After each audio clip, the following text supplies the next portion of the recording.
Chaque année, le Luxembourg pense à l'Europe. La 9e rencontre européenne du Luxembourg, prévue pour le samedi 22 octobre, est consacrée à un sujet qui devrait tous nous préoccuper puisqu'il s'agit de notre avenir, de notre jeunesse. Être jeune en Europe aujourd'hui, tel est le thème de cette rencontre prévue pour le samedi 22 octobre. Et c'est bien volontiers, en bon partenaire, que La Pensée et les Hommes vous annonce cette manifestation intéressante. Le problème à la base est un problème aussi d'éducation. Donc, l'engagement, c'est quelque chose qu'on apprend. C'est pas quelque chose qui tombe du ciel. Donc, je crois que dans un système scolaire, on peut faire en sorte que les gens, par la suite, s'engagent dans la société, qu'ils aient des choses à dire, qu'ils formulent des arguments et qu'ils puissent alors aider à changer, à faire développer, à améliorer la société. Mais donc, pour moi, le problème à la base est l'éducation à l'école, comme dans d'autres institutions, comme aussi, et c'est très important, dans la famille. On a parfois le sentiment qu'on s'engageait plus volontiers, que les jeunes s'engageaient plus volontiers il y a 10, 20, 25 ans qu'ils ne le font maintenant. Est-ce que l'école de l'époque les amenait davantage à s'engager ? Je crois que c'était une époque tout à fait différente, avec la politique qui était beaucoup plus présente. On avait le marxisme qui jouait un rôle très important, tandis que maintenant on est dans une entrée, certains disent même qu'on est entré dans une société postmoderne, où il y a un mélange de culture, de politique, et la politique ne joue plus le rôle qu'elle jouait. Et donc je crois que l'école se centre sur d'autres choses, c'est-à-dire que maintenant, la priorité de l'école, malheureusement, est très souvent de ne préparer les jeunes qu'au marché, qu'à entrer dans le marché, et donc de pouvoir fonctionner dans le marché et produire le plus possible dans un espace de temps très réduit. Et la formation d'un citoyen vraiment partie prenante d'une société démocratique vient en deuxième ou troisième plan. Oui, en fait, ce qu'il y a, c'est qu'il y a un double discours. Donc, il y a le discours où on dit toujours que la finalité essentielle des systèmes scolaires, c'est de former le citoyen. Donc, quelqu'un qui a une ouverture d'esprit, qui est critique, qui sait analyser la société et qui sait s'engager par la suite. Mais je crois que dans la réalité, ce n'est pas ce qui se passe. Au fond, le modèle que l'école offre aux enfants et aux jeunes et aux adolescents, c'est un modèle un peu totalitaire. C'est le maître qui est le patron. Oui. Si je peux maintenant prendre le cas du Luxembourg que je connais le mieux, on le voit très clairement. On est toujours dans ce qu'on appelle le paradigme d'enseignement. C'est toujours le maître qui est devant la classe, qui a le savoir absolu, qui a la vérité et qu'il déverse dans des entonnoirs qui sont les petits-enfants qui alors l'acceptent, qui doivent le prendre. C'est des normes qui sont installées, si on ne le prend pas, c'est l'échec scolaire qui s'ensuit. Et donc, on leur demande simplement de mémoriser et de reproduire par après. Mais on ne leur demande pas de réfléchir, on ne leur demande pas de construire par eux-mêmes et en interaction avec les autres ce savoir. Donc, il n'y a pas d'engagement à la suite, il n'y a pas d'interaction. Ils sont passifs et non pas actifs. Mais le spécialiste des sciences de l'éducation que vous aide a-t-il des recettes à proposer ? Que pourrait-on faire ? Que devrait-on faire ? Je n'aime pas le mot recette. C'est déjà une chose parce que c'est comme ça que le système fonctionne pour l'instant. C'est que dans la formation des enseignants, les enseignants viennent ici, ils nous disent « Donnez-nous des recettes pour qu'on sache comment fonctionner. » Et voilà, on rentre de nouveau dans le vieux schème, dans ce paradigme où on ne demande pas de réfléchir. Et en fait, c'est pour les enseignants déjà à la base, parce que c'est de là que provient le problème, dans notre formation, on les fait réfléchir, qu'ils réfléchissent sur leurs pratiques, pour qu'après, ils puissent faire réfléchir les enfants et pour que ceux-ci développent une autonomie et réfléchissent par eux-mêmes par après. Donc, surtout pas de recettes. Ce que je dirais, c'est que oui, il y a certaines méthodes pédagogiques, des méthodes d'apprentissage qui sont plus propices au développement d'un esprit critique, au développement d'une analyse que d'autres. La famille est un milieu, l'école en est un autre. Il y a peut-être d'autres lieux d'apprentissage possibles, ce que vous appelez, je crois, le parapériscolaire. Oui. déjà, il y a un problème qui ne se posait pas de la façon dont il se posait maintenant, c'est le problème des familles recomposées ou monoparentales. Donc, dans le temps, aussi, les parents n'étaient pas contraints d'aller travailler à deux. Ça pose un problème énorme de nos jours.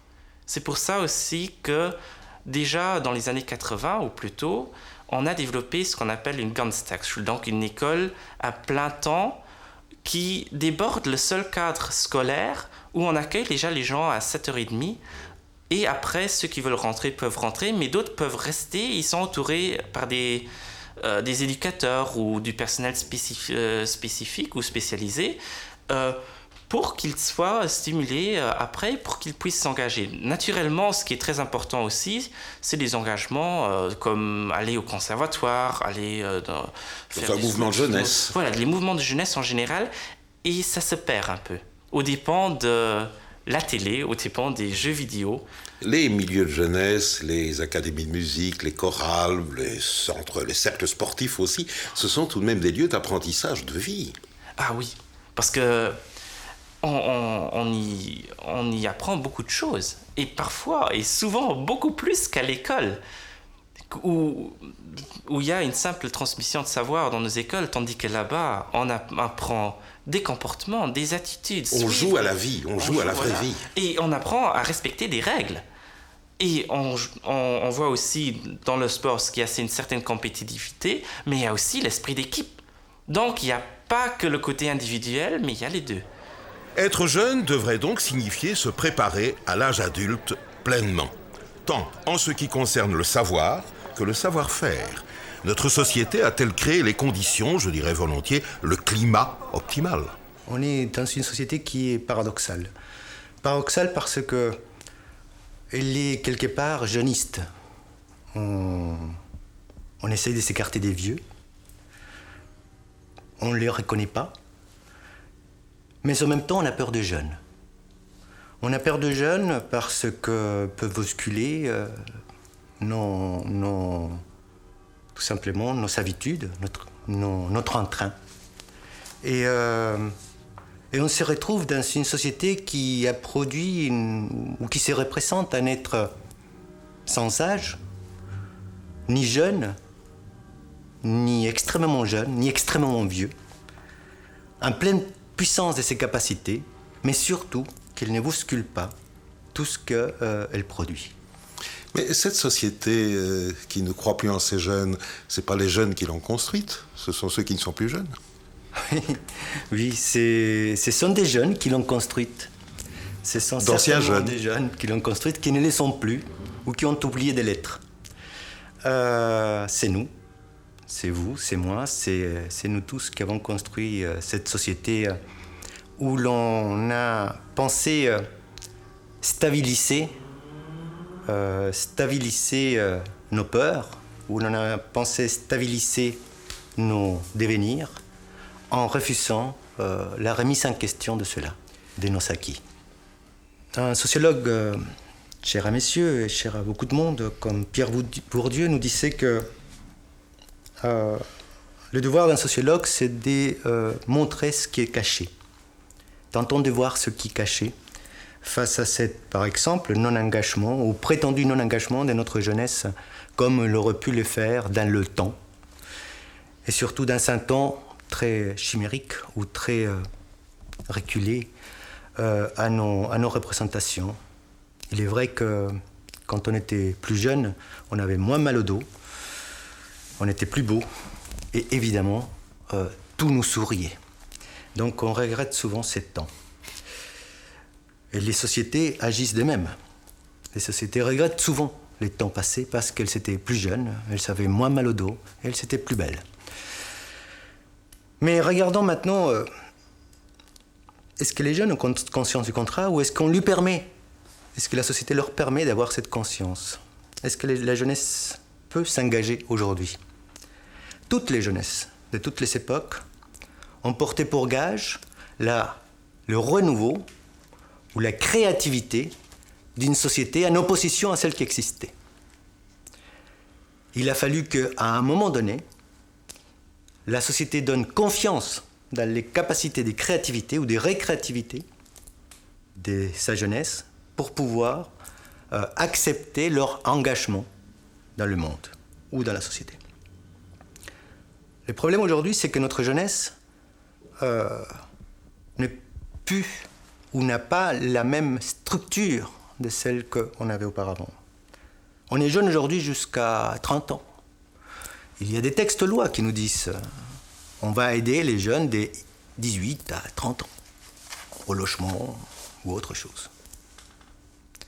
Un jeune aujourd'hui ne peut, de 25 ans, ne peut avoir un logement sans l'accord ou sans l'aval de ses parents. Pour des raisons économiques, essentiellement. Pas seulement, parce que ces jeunes peut être aussi un salarié d'une grande usine, mais la confiance qu'on porte à ces jeunes, la confiance que l'on donnera à ces jeunes sur sa capacité à perdurer dans cet emploi est moindre.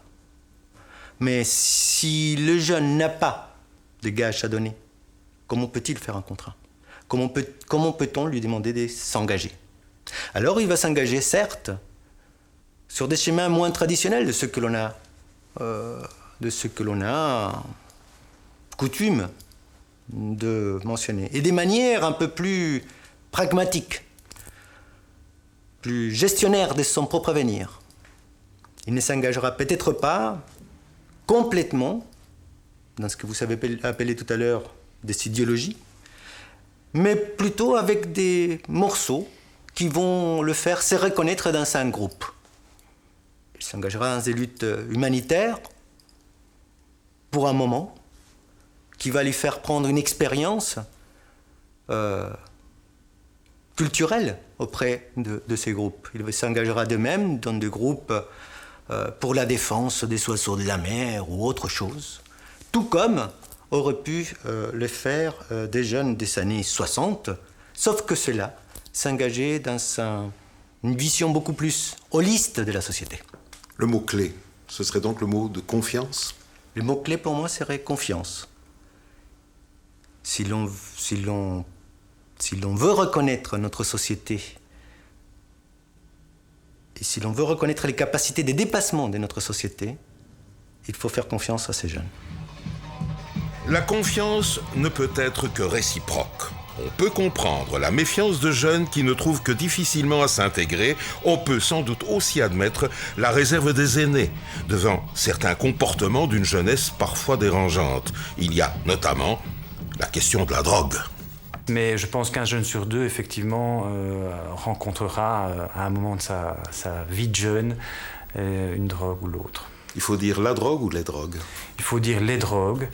Et il faut bien entendu parler aussi du tabac, de l'alcool, des médicaments, et pas seulement des drogues illicites. Je pense d'abord qu'il ne faut pas se focaliser sur le produit. Il faut voir le jeune, c'est pas le produit qui est responsable éventuellement d'autres difficultés du jeune, mais ça va avec.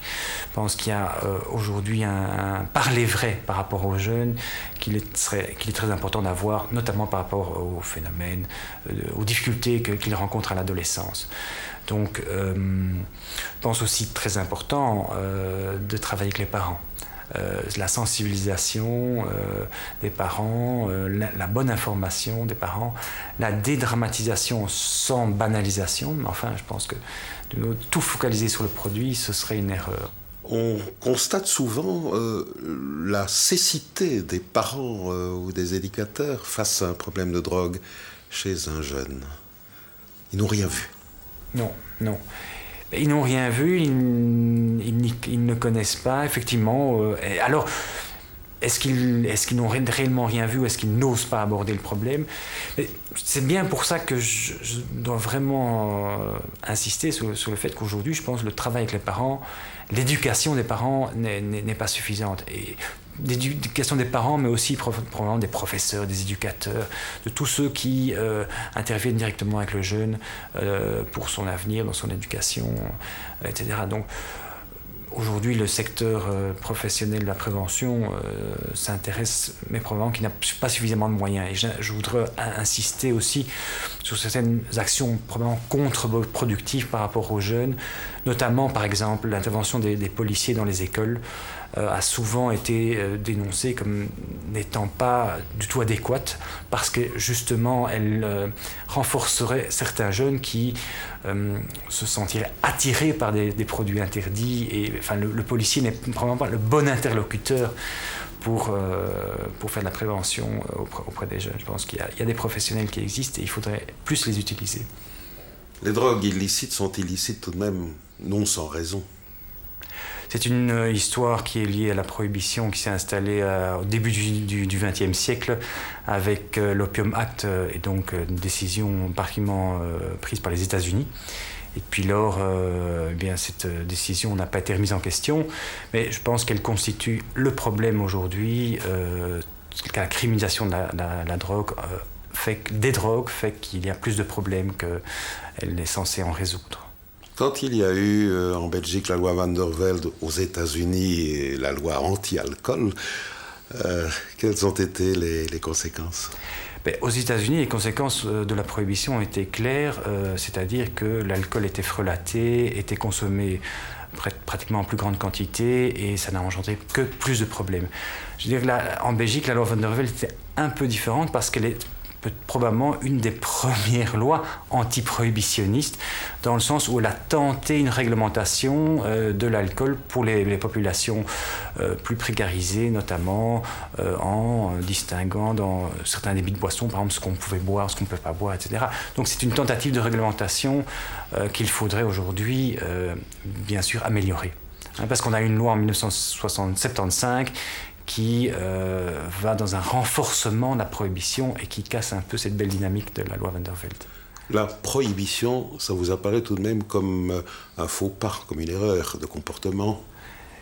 D'abord, je ne le comprends pas au nom des libertés fondamentales, droits de l'homme.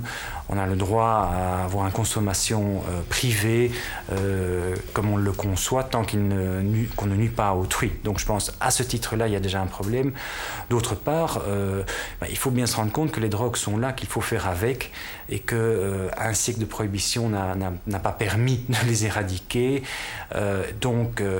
Je pense que la seule manière, c'est effectivement de tenter la réglementation pour mieux contrôler, c'est important de le dire.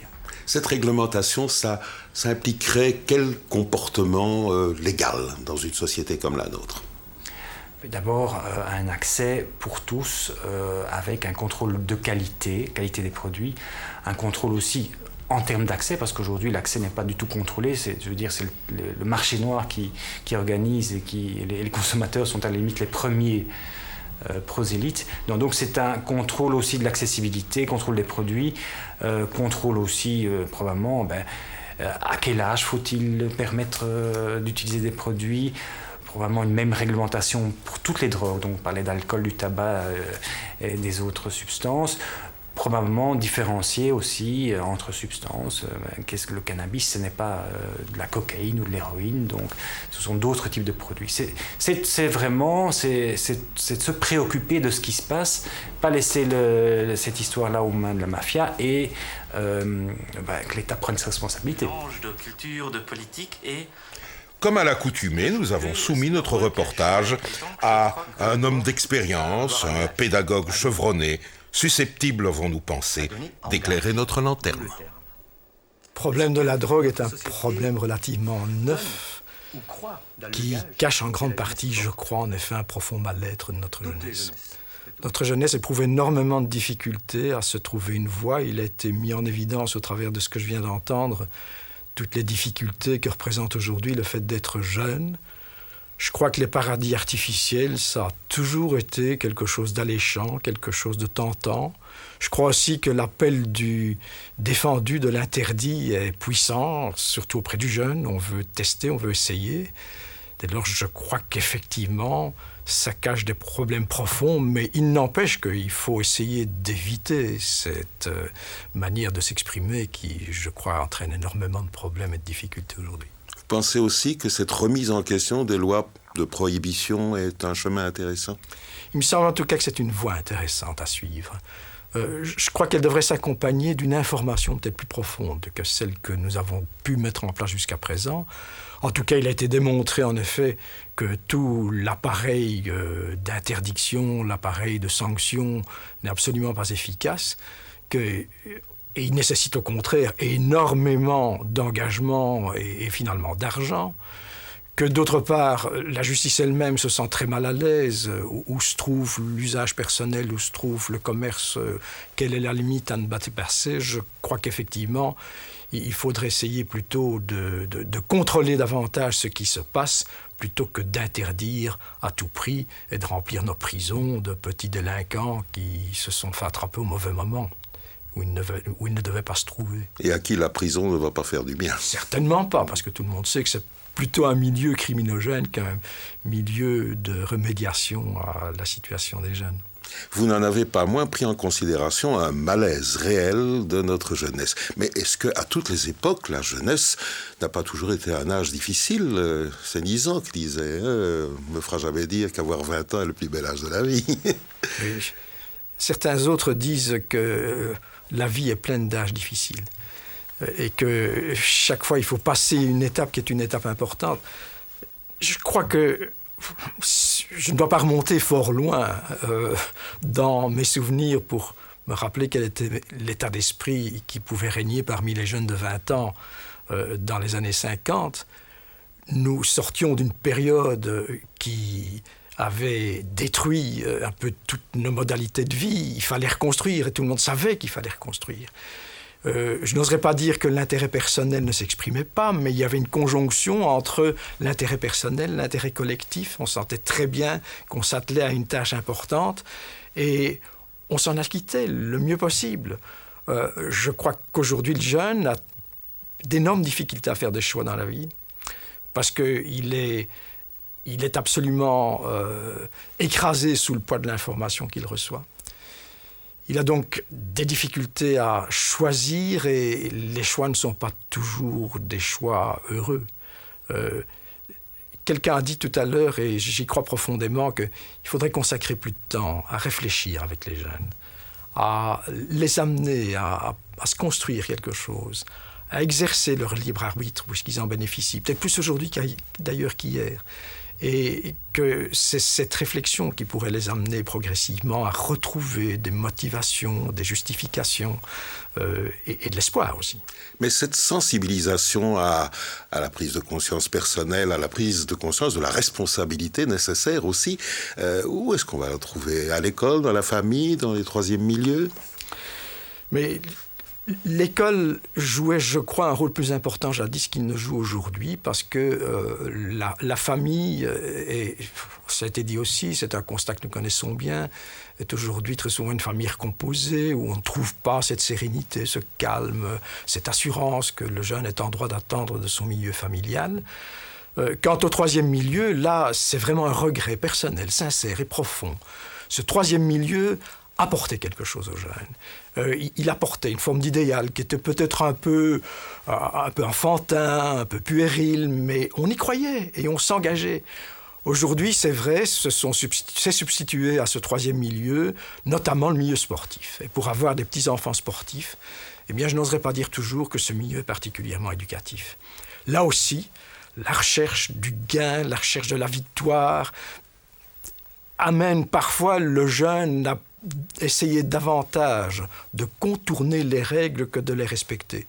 Il y a un état d'esprit de l'enseignant, un état d'esprit de l'adulte que malheureusement on ne trouve pas toujours dans le chef de ceux qui ont cette responsabilité, et sans doute faudrait-il les former eux aussi davantage. Pour grandir, pour devenir adulte, on a besoin de modèles, on a besoin d'images d'identification. Est-ce que celles que notre civilisation propose à nos jeunes sont vraiment les plus stimulantes? Je voudrais faire un constat, c'est que lorsque nous avions 20 ans, notre plus grand désir, notre plus grand souci était de devenir des adultes et de leur ressembler. De jouer le rôle de l'adulte, de prendre les responsabilités de l'adulte et de se comporter en adulte. Depuis une vingtaine d'années, j'ai plutôt tendance à considérer que l'adulte tente à tout prix de rester jeune. il s'habille comme un jeune, il parle comme un jeune, il se conduit parfois comme un jeune. Je crois qu'il y a une inversion de valeurs assez regrettable et que je peux la comprendre parce que tout le monde aujourd'hui, puisqu'on vit très vieux, essaye de rester jeune le plus longtemps possible. Mais il me semble que cette chute, cette disparition du modèle de l'adulte se paye aujourd'hui par des errances de certains jeunes qui ne trouvent plus cette image à laquelle ils peuvent se raccrocher. Et je puis vous assurer qu'étant enseignant, ayant passé une partie de ma vie dans l'enseignement, nous étions préparés à jouer ce rôle d'adulte. Je ne sais pas si on prépare encore nos jeunes aujourd'hui, nos futurs éducateurs, de la même manière.